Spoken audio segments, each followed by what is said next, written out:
사상 초유의 사태가 벌어졌습니다.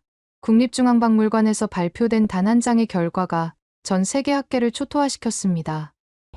칭기스칸의 뿌리는 몽골이 아니다. 바로 대한민국 역사의 뿌리인 발해 왕국이다. 발해 왕족과 몽골 왕족이 혈통으로 이어졌다는 DNA 증거. 그 안에 칭기스칸의 뿌리가 숨겨져 있었습니다. 몽골은 충격에 휩싸였고 한국은 뜨겁게 요동치고 있습니다. 중국은 거세게 저항했으나 과학적 증거가 폭발적으로 쏟아지자 세계학자들이 동조하며 판세가 완전히 달라지고 있습니다. 위대한 대한민국은 역사 왜곡을 바로잡고 당당한 세계사의 주역으로 우뚝 섰습니다. 이제 그 충격의 현장 속으로 들어가 보시죠. 저는 몽골 울란바토르 국립대학교에서 역사를 가르치는 바트바야르입니다. 제 평생은 위대한 칭기스칸의 피는 오직 순수한 몽골의 것이라는 굳건한 믿음으로 채워져 있었지요. 그 신념은 제 연구와 삶의 가장 단단한 기둥이 되어 주었습니다. 하지만 거대한 용처럼 웅크린 중국 학계의 목소리는 늘 제 연구의 발목을 잡았습니다. 그들은 발해와 고구려가 자신들의 역사에 속한 지방 정권에 불과했다고 주장하더군요. 오랜 세월 동안 그들의 주장은 거대한 장벽처럼 우리 역사를 가로막아 왔습니다. 저는 그들이 만들어 놓은 틀 안에서 역사를 해석하고 가르쳐야만 했습니다. 몽골의 역사학자라는 자부심은 있었지만 실상은 중국이라는 거대한 그림자에 짓눌려 있었던 셈이네요. 제 연구실 벽에는 늘 칭기스칸의 초상이 걸려 있었습니다. 하지만 그 초상의 깊은 눈빛을 마주할 때마다 알 수 없는 자괴감이 스며들었습니다. 우리는 정말 중국이 정의한 역사 속에서만 살아가야 하는 운명이었을까요? 제 마음속에서는 매일같이 그런 의문이 조용히 피어오르고는 했습니다. 국제학회에 제출하는 논문들은 알게 모르게 그들의 입맛에 맞게 순화되어야 했고 제자들에게 진실을 온전히 가르치지 못한다는 죄책감이 목을 조여왔습니다. 강의실 창밖으로 보이는 울란바토르의 하늘은 드넓었지만 제 마음은 좁은 감옥에 갇힌 듯 답답하기만 했습니다. 이것이 과연 한 나라의 역사학자가 걸어야 할 올바른 길인지 저는 밤마다 잠 못 이루며 고뇌해야 했습니다. 제게 한국이라는 나라는 그저 최신품을 만들고 화려한 드라마를 수출하는 곳이었습니다. 역사의 거대한 흐름 속에서 그들은 중심이 아니라고 생각했었죠. 경제적으로는 눈부신 성장을 이루었을지 몰라도 역사의 깊이만큼은 중국의 주변부에 머물러 있다고 여겼습니다. 그래서 한국 학자들이 발해나 몽골의 역사를 논하는 것 자체가 어딘가 부자연스럽게 느껴졌습니다. 감히 칭기스칸의 뿌리를 논하겠다는 그들의 시도가 제게는 오만한 도전처럼 비치더군요. 그들의 연구는 학문적 깊이보다는 민족주의적 감성에 기댄 억지 주장일 것이라고 쉽게 단정해버렸습니다. 그런 선입견은 제 시야를 더욱 좁게 만들었습니다. 사실 그러한 편견은 제 나약함을 가리기 위한 오만의 방패막이었을지도 모릅니다. 중국 학계가 짜놓은 거대한 프레임에서 벗어날 용기가 제게는 없었던 것이지요. 그들의 논리에 정면으로 맞설 자신이 없었기에 애써 다른 곳을 보며 외면했던 것입니다. 그래서 저는 한국을 현대적인 소비문화만 가진 나라라고 스스로 규정해버렸습니다. 그들의 역사적 깊이나 학문적 가능성을 제대로 들여다볼 생각조차 하지 않았네요. 그것이 저의 가장 큰 착각이었음을 그때는 미처 알지 못했습니다. 제 서재에 꽂힌 수많은 역사서들을 보면서도 정작 제 자신의 학문적 비겁함은 들여다보지 못했던 것입니다.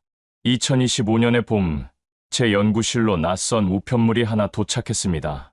서울의 국립중앙박물관에서 보낸 두툼한 초청장이었지요. 그 안에는 모솔 프로젝트 20주년을 기념하는 특별전에 대한 안내가 담겨 있었습니다. 지난 20년간 한국과 몽골이 함께 진행한 공동 발굴의 성과 536점을 한자리에서 공개하는 행사라더군요. 처음에는 그저 형식적인 외교 행사 중 하나일 것이라고 가볍게 생각했습니다. 제 역할은 그저 자리를 빛내고 사진 몇 장을 찍는 것이 전부일 테니까요. 몽골 정부의 체면을 위해 마지못해 참석해야 하는 지루한 행사가 될 것이라고 지레 짐작했습니다. 제 마음은 조금도 움직이지 않았습니다. 하지만 제 곁에 있던 제자 알탄 채책의 눈은 유난히 빛나고 있었습니다. 그녀는 제게 이번만큼은 꼭 참석해야 한다고 간절한 목소리로 말했습니다. 어쩌면 이번 전시가 역사를 바꿀 중대한 계기가 될지도 모른다는 것이었죠. 그녀의 목소리에는 단순한 호기심을 넘어선 강한 확신이 담겨 있었습니다. 제 마음은 여전히 내키지 않았지만 제자의 뜨거운 열정에 결국 마음이 움직였습니다. 저는 무거운 걸음으로 비행기에 올라 서울로 향하는 하늘길에 몸을 실었습니다. 그 길이 제 인생의 모든 것을 뒤흔들게 될 줄은 꿈에도 몰랐습니다. 비행기 창밖으로 보이는 구름을 보며 복잡한 생각에 잠겼습니다. 서울 용산에 위치한 국립중앙박물관의 거대한 전시홀에 들어선 순간 저는 제 눈을 의심했습니다. 수많은 한국 시민들이 길게 줄을 서서 입장을 기다리고 있었기 때문입니다. 어린 아이의 손을 잡은 부모부터 진지한 표정의 학생들, 그리고 지긋한 나이의 노인들까지 정말 다양하더군요. 역사 전시에 이토록 뜨거운 열정을 보이는 모습은 제게 신선한 충격으로 다가왔습니다. 그들의 눈빛 속에는 자신들의 역사에 대한 깊은 애정과 자부심이 담겨 있었습니다. 전시 해설사의 설명 한마디 한마디에 귀를 기울이는 그들의 진지한 태도는 제게 깊은 울림을 주었습니다. 몽골에서는 좀처럼 보기 힘든 광경이었습니다.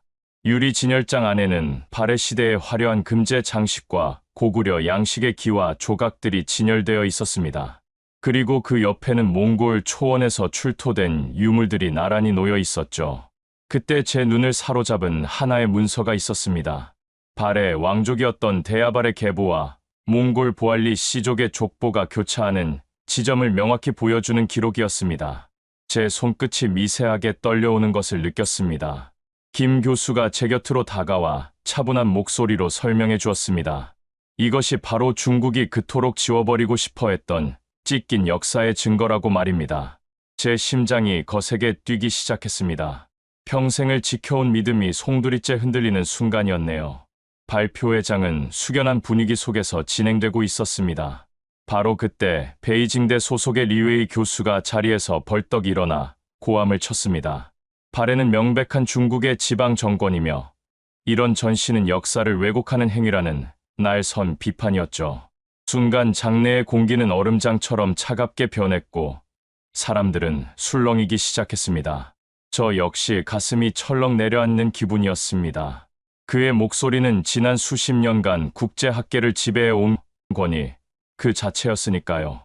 그의 얼굴은 분노로 붉게 상기되어 있었고 그 모습은 마치 진실을 억누르려는 거대한 힘처럼 느껴졌습니다. 그러나 한국의 김 교수는 조금도 물러서지 않고 단호하게 맞섰습니다. 중국이 철저하게 숨겨왔던 기록들을 몽골과 한국이 함께 찾아낸 것이라고 반박했지요. 역사 왜곡을 하고 있는 것은 바로 당신들이라는 그의 외침이 제 가슴에 깊이 박혔습니다. 그날 저는 처음으로 깨달았습니다. 한국이라는 나라가 진실을 지켜내기 위해 거대한 권력과 맞설 줄 아는 학문적 용기를 가졌다는 사실을 말입니다. 그의 흔들림 없는 눈빛과 논리 정연한 반박 앞에서 리웨이 교수의 주장은 힘을 잃어가는 듯 보였습니다. 그 모습은 제게 깊은 인상을 남겼습니다. 저는 그 순간 진정한 학자의 길이 무엇인지 다시 생각하게 되었습니다. 전시회가 끝난 직후 예상치 못한 방문객이 저를 찾아왔습니다. 주한 중국 대사관 소속의 직원이 정중한 미소를 띤 채 제게 다가왔지요. 그는 이런 민감한 사안에 대해서는 조심하는 것이 좋지 않겠냐는 말을 넌지시 건넸습니다. 만약 중국과 협력 관계를 유지한다면 막대한 연구비 지원도 약속할 수 있다는 달콤한 제안도 덧붙이더군요. 그의 부드러운 말투 속에는 날카로운 칼날이 숨겨져 있는 듯했습니다. 제가 그 제안을 정중히 거절하자 그의 표정은 순식간에 차갑게 굳어졌습니다. 그 눈빛은 분명한 경고의 메시지를 담고 있었습니다. 더 이상의 대화는 무의미하다는 듯 그는 조용히 자리를 떴습니다. 그 무렵 몽골에서는 프랑스의 알스톰사와 고속철도 계약을 추진하고 있었습니다. 그런데 중국이 이 계약에 외교적 압력을 행사하고 있다는 소식이 들려왔습니다. 단순한 학술적 논쟁이 경제와 외교 문제로까지 번지고 있었던 것입니다. 제자 알탄체책은 분노에 찬 목소리로 제게 말했습니다. 이것은 더 이상 개인의 연구가 아니라 우리 민족의 독립이 걸린 문제라고 말입니다. 그녀의 말을 듣는 순간 제 가슴 속에서도 뜨거운 분노가 치밀어 오르는 것을 느꼈습니다. 학자의 양심을 돈과 권력으로 매수하려는 그들의 오만한 태도에 치가 떨렸습니다. 저는 결코 진실을 외면하지 않겠다고 굳게 다짐했습니다. 울란바토르로 돌아온 저를 기다리고 있었던 것은 차가운 비난의 목소리였습니다. 평생을 함께해온 동료 몽골 학자들이 저를 거세게 몰아붙이기 시작했지요. 한국과 손을 잡는 것은 몽골의 순수한 정체성을 약화시키는 위험한 행위라는 것이 그들의 주장이었습니다. 가장 믿었던 동포들에게서 배신자라는 말을 듣게 되니 제 가슴은 무너져 내리는 듯했습니다. 평생을 바쳐 지켜온 신념이 한순간에 부정당하는 고통은 정말 견디기 힘들더군요. 그들은 중국과의 관계 악화를 우려하며 제게 연구를 중단하라고 압박했습니다. 저는 순식간에 학계의 외톨이가 되어버렸습니다. 하지만 절망의 순간 제자 알탄 채책이 다시 한번 제게 희망을 보여주었습니다. 그녀는 학생들을 모아 진실을 외치기 시작했습니다. 우리는 지금까지 중국의 그림자 속에서 반쪽짜리 역사를 배워왔으며 이제는 진실을 마주해야 할 때라고 말입니다. 젊은 학생들의 초롱초롱한 눈빛 속에서 저는 새로운 용기를 발견했습니다. 이 싸움은 결코 저 혼자만의 외로운 싸움이 아니라는 것을 깨닫게 되었네요. 이것은 우리 민족의 미래를 위한 거룩한 투쟁이었습니다. 학생들은 자발적으로 서명 운동을 벌이고 온라인을 통해 진실을 알리기 시작했습니다. 그 작은 움직임들이 모여 거대한 물결을 만들어내고 있었습니다. 저는 다시 한국으로 향하는 비행기에 몸을 실었습니다. 그날은 고려대학교 연구팀이 발표하는 최신 DNA 분석 결과가 공개되는 날이었지요. 기자회견장은 수많은 취재진들로 발 디딜 틈이 없었습니다. 연구팀은 스크린에 복잡한 데이터들을 띄워놓고 차분히 설명을 이어갔습니다. 몽골 초원 지대에서 발굴된 유골과 한반도에서 출토된 유골 사이에서 뚜렷한 유전적 연관성이 발견되었다는 놀라운 내용이었습니다. 과학이라는 객관적인 도구가 마침내 역사의 빗장을 열어젖히는 순간이었습니다. 저는 떨리는 마음으로 발표를 지켜보았습니다. 한 연구원이 마이크를 잡고 단호한 어조로 결론을 발표했습니다. 과학적 분석 결과, 몽골의 왕족과 발해의 왕족은 혈통적으로 깊이 연결되어 있다는 것이었죠.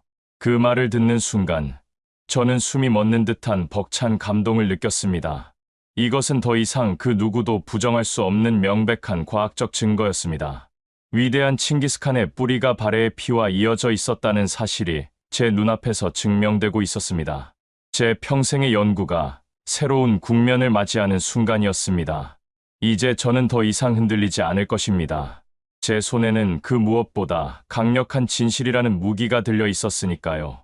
저는 서울의 한 조용한 카페에서 김 교수와 다시 마주 앉았습니다. 창밖으로는 따스한 햇살이 쏟아져 내리고 있었지요. 김 교수는 따뜻한 찻잔을 들어 올리며 제게 말했습니다. 역사는 한 사람의 힘만으로는 지킬 수 없으며 우리가 함께 지켜나가야만 한다는 것이었습니다. 그의 진심 어린 말 한마디 한마디가 제 가슴 깊은 곳에 스며드는 듯했습니다. 그동안 제가 한국을 얼마나 좁은 시각으로 바라보았는지 깨닫게 되었습니다. 우리는 국적은 다르지만 역사의 진실을 추구하는 같은 길을 걷는 동지였습니다. 그의 따뜻한 격려에 저는 큰 위로를 받았습니다. 경제적으로만 발전한 나라라고 얕보았던 제 자신이 한없이 부끄러워졌습니다. 이제 와서 보니 한국은 학문과 문화 모든 면에서 세계적인 위상을 가진 나라더군요. 역사를 빼앗기지 않기 위해서는 우리가 힘을 합쳐야 한다는 그의 제안에 저는 고개를 끄덕였습니다. 그날 이후 제 마음 속에 단단하게 자리 잡고 있던 편견의 벽은 완전히 허물어졌습니다. 우리는 같은 목표를 가진 동지가 된 것입니다. 새로운 희망이 제 마음속에서 피어났습니다. 이제 더 이상 외롭지 않을 것이라는 생각에 마음이 든든해졌습니다. 우리는 함께라면 그 어떤 어려움도 이겨낼 수 있을 것입니다. 저는 마침내 국제학회에서 다시 발표를 할 결심을 굳혔습니다. 이번에는 제 개인의 연구가 아닌 한국과 몽골의 공동연구 성과를 전면에 내세웠지요. 저는 수많은 학자들 앞에서 당당하게 선언했습니다. 칭기스칸은 순수한 몽골의 영웅인 동시에 위대한 발해 왕족의 후손이기도 했다고 말입니다. 제 발표가 끝나자 회의장은 잠시 술렁였지만 과학적 증거 앞에서는 그 어떤 반박도 힘을 잃었습니다. 발표 자료로 제시된 유전자 분석 데이터는 그 무엇보다 강력한 설득력을 가지고 있었습니다. 이제는 감정적인 주장이 아닌 과학적인 사실로 이야기할 때였습니다. 중국 측 학자들은 여전히 결과를 부정했지만 다른 나라 학자들은 고개를 끄덕이며 우리의 연구에 깊은 관심을 보였습니다. 몽골의 젊은 세대들 역시 온라인을 통해 뜨거운 지지를 보내주었지요. 우리는 더 이상 중국의 그림자가 아니라는 그들의 외침이 제게 큰 힘이 되어 주었습니다. 역사의 흐름이 조금씩 바뀌고 있음을 피부로 느낄 수 있었습니다. 진실의 목소리는 결코 묻히지 않는다는 것을요. 학회가 끝난 후 여러 나라의 학자들이 제게 다가와 악수를 청하며 지지를 표명했습니다. 우리의 연구가 세계사적으로도 중요한 의미를 가진다는 평가를 받게 되었습니다. 물론 중국 학자들은 마지막까지 우리의 연구를 가짜 역사라며 거세게 몰아붙였습니다. 일부 언론들은 한류를 이용해 역사를 팔아먹으려는 상술이라는 조롱 섞인 기사를 내보내기도 했지요. 하지만 저는 더 이상 분노하지 않고 차분하게 대응했습니다. 진실이라는 것은 공격을 받으면 받을수록 오히려 더욱 단단해지는 법이니까요. 제 곁에는 언제나 제자 알탄 채책이 든든하게 서 있었습니다. 그녀의 존재만으로도 저는 큰 힘을 얻을 수 있었습니다. 우리는 서로를 의지하며 이 힘든 싸움을 이겨내고 있었습니다. 그녀는 제게 이제는 우리가 함께 저들의 공격을 막아낼 차례라고 말해주었습니다. 그녀와 같은 젊은 세대들이 함께하고 있기에 저는 조금도 두렵지 않았습니다. 이미 역사의 바람은 새로운 방향으로 불기 시작했다는 확신이 들었기 때문입니다. 우리는 그 바람을 타고 더 높은 곳으로 나아갈 것입니다. 우리의 연대는 그 어떤 외부의 압력에도 흔들리지 않을 테니까요. 오히려 이러한 저항은 우리의 결속력을 더욱 강하게 만들어 줄 뿐이었습니다. 우리는 진실의 편에 서 있었기에 당당할 수 있었습니다. 마침내 서울과 울란바토르에서 공동 기자회견이 동시에 개최되었습니다. 저는 수많은 카메라 플래시 앞에서 한국의 동료들과 나란히 섰습니다. 그리고 우리의 목소리로 함께 밝혀낸 진실을 세상에 공표했습니다. 발해와 몽골을 잇는 위대한 핏줄, 그리고 칭기스칸의 진짜 뿌리를 우리가 마침내 찾아냈다고 선언했지요. 제 말이 끝나자마자 우레와 같은 박수 소리가 터져 나왔습니다. 기자들의 질문이 쉴 새 없이 쏟아졌지만 우리는 차분하게 모든 질문에 답변했습니다. 우리의 목소리에는 자신감이 넘쳤습니다. 한국 시민들은 뜨거운 환호를 보냈고 기자회견을 지켜보던 몽골의 젊은이들은 감격의 눈물을 흘렸습니다. 어머니께서는 전화를 통해 제게 아들아, 이제야 우리 역사를 되찾았구나 라고 말씀하시더군요. 저는 곁에 선 알탄 채책에게 조용히 말했습니다. 찢긴 역사는 우리가 함께 이어붙였다고 말입니다. 이제 역사는 더 이상 중국의 그림자가 아니라 한국과 몽골이 함께 써 내려갈 희망찬 미래가 될 것입니다. 우리는 새로운 역사의 첫 페이지를 함께 열었습니다. 그 길은 결코 쉽지 않겠지만 우리는 기꺼이 그 길을 걸어갈 것입니다. 오늘의 이야기는 여기까지입니다. 긴 시간 시청해주셔서 감사합니다. 더욱 흥미진진한 다음 영상을 먼저 받아보시려면 좋아요와 구독 꼭 눌러주세요. 좋은 하루 되세요. 감사합니다.